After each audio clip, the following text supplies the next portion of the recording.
is marketing a sacred act? And it can be. I had the immense good fortune of learning from, staying in the house of, being mentored by a woman named Lynn Twist, who wrote a book called The Soul of Money. And she spoke about fundraising in a way that I've never heard anyone talk about since, and hadn't up until that point. Fundraising is a sacred act. You know, people tend to look at fundraising, that's the shit job that somebody has to do to fund the real work, the actual work, the inspiring work. But anyways, read The Soul of Money if you want an understanding of why fundraising can actually be one of the most sacred acts in the world, where we take the money of the world and direct it towards the highest aspirations of humanity. But so can marketing itself be a sacred act? Well, Mark Silver, one of my dear colleagues and brothers, has a line where he says, every act of business can be an act of love. And I think that's very true. But this is the thing I would underline. You can't just say that. You have to do the marketing differently, structurally.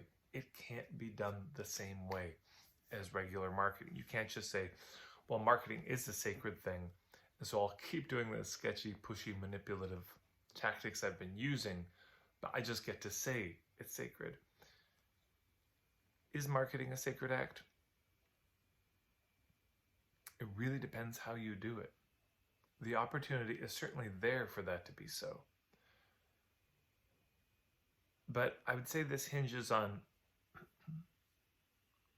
a few understandings. Let's start to list them. Number one, I think it begins with a capacity to see the world clearly, which is a capacity that has to be built. What I would call a storied mind, not an enspelled mind. The capacity to see the world as it is. I mean, this is what humans almost never do, but the stronger we get there, the closer we're going to be to marketing being a sacred act. Number two, as we begin to see things more clearly, the second piece is to be able to see what's needed in the world. And our corner of the world anyways, maybe not the whole world, but in this moment, in this place, what's needed. And this, speaks to, you look at the marketplace, you look at your community, what's needed? What is nobody offering? This is the niching question. So the capacity to see what's needed starts with the capacity to see. So once you see, I sneeze. Whew, made it. So the capacity to see what's needed begins with capacity to see. But once you see what's needed, there's a third capacity, which is a capacity for courage. The courage to do that thing that's needed, even if it might scare you. So how the hell does this relate to marketing? Well, I've said this in a few videos, but my dear friend Lewis Cardinal is a Cree fellow, a real leader, I think, in the Cree community in Alberta.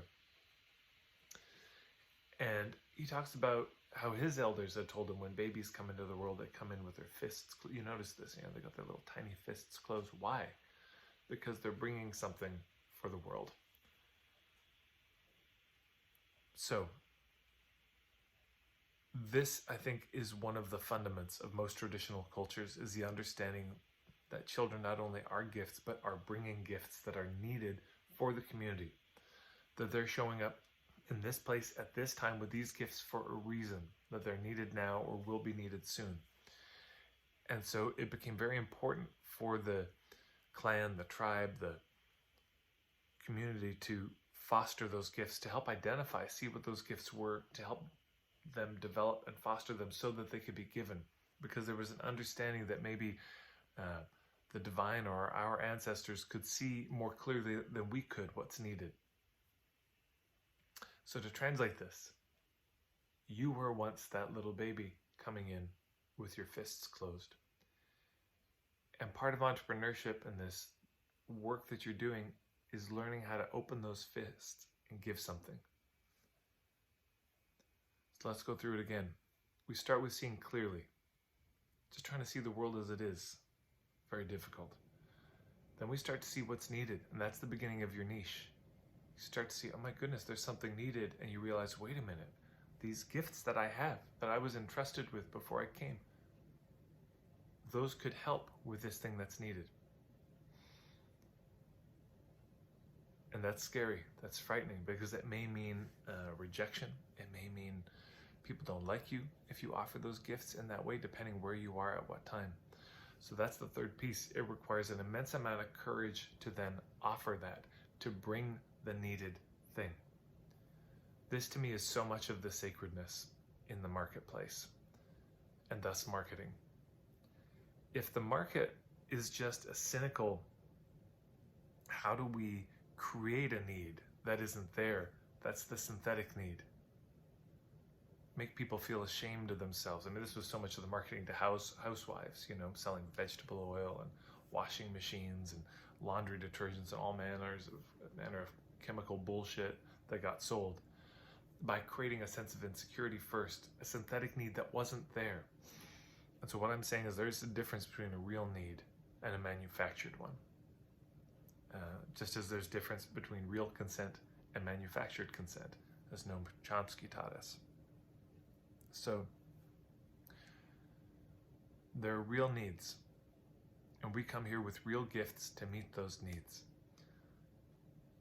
That's what brings the divinity into the marketplace, I think, is we're acting on marching orders that come from the great beyond, not from us, not self-generated. And then can we do our marketing in a way that acknowledges and affirms the divinity in others, the holy in others? Can we do it in that way? And I'll tell you what does not acknowledge and respect that divine spark in other people is all the manipulative tactics and bullshit that absolutely does not respect. The pushing, the harassing, the bullying, you know what I'm saying? All these marketing tactics you see and sales tactics you hear about, or maybe have been on the receiving end of that, it so compromises the divine in the world. It has people shrink back. It has people get defensive. And when people are defensive, they're not giving their gifts. When they're shut down, as this world does to us, they're not giving their gifts, and we need everybody giving their gifts. We need people to be seen deeply, respected, profoundly. And so our marketing has to be that. So this, how do we bring, is marketing a sacred act? I think this starts with, there is such a thing as the sacred in the world. That you are an expression of that sacredness in the world. That what you're entrusted with maybe comes from the sacred. And then you have to find a way to offer it that affirms the sacredness in the world as well. So you can't just say, well, marketing is sacred. I saw a meme on the internet, and so don't tell me, don't criticize my marketing. That's your limiting belief, because marketing is a sacred act. No. Marketing can be the incarnation of sacredness, or it can be desecration. It can be the elimination of the sacred. And if we come from a place of cynically looking at the world and, well, how can I make money quick? Okay, great, I'll manufacture a need, I'll create this insecurity, and then I'll sell them a solution to it, and I'll sell it in a way that so deeply, fundamentally disregards their human capacity and need for freedom and choice and sovereignty and autonomy. That's desecration. But if we understand that maybe the reason we're here has something to do with the sacred, that we have something from the sacred for the mundane world, and we can muster up the courage to do it and offer it in a way that affirms the sacred and deepens the sacred in the world, well, that's something. I think that's something really beautiful. There's a lot more to say on this topic of the sacredness or lack of sanctity of marketing, but I'll leave it there for today. Thank you so much for watching. If you'd like to learn more about my understanding about how marketing can feel good, can foster goodwill, can deepen trust in the community and in the marketplace, if you go to marketingforhippies.com, I've got a starter kit, and that's kind of the basics. I've got a ton of videos here on YouTube, as you can see, divided by playlists, so I recommend checking that out. If you'd like it just dripped out, being on my email list will do that, but also Instagram and Facebook will do that. Thank you for liking this video if you do, and for subscribing if you do. It does seem to help more people see these, so if you like it, that's a way you can support it. And of course, sharing these videos, if you're sharing it in a Facebook group, that's a big help. All right, take care, everyone.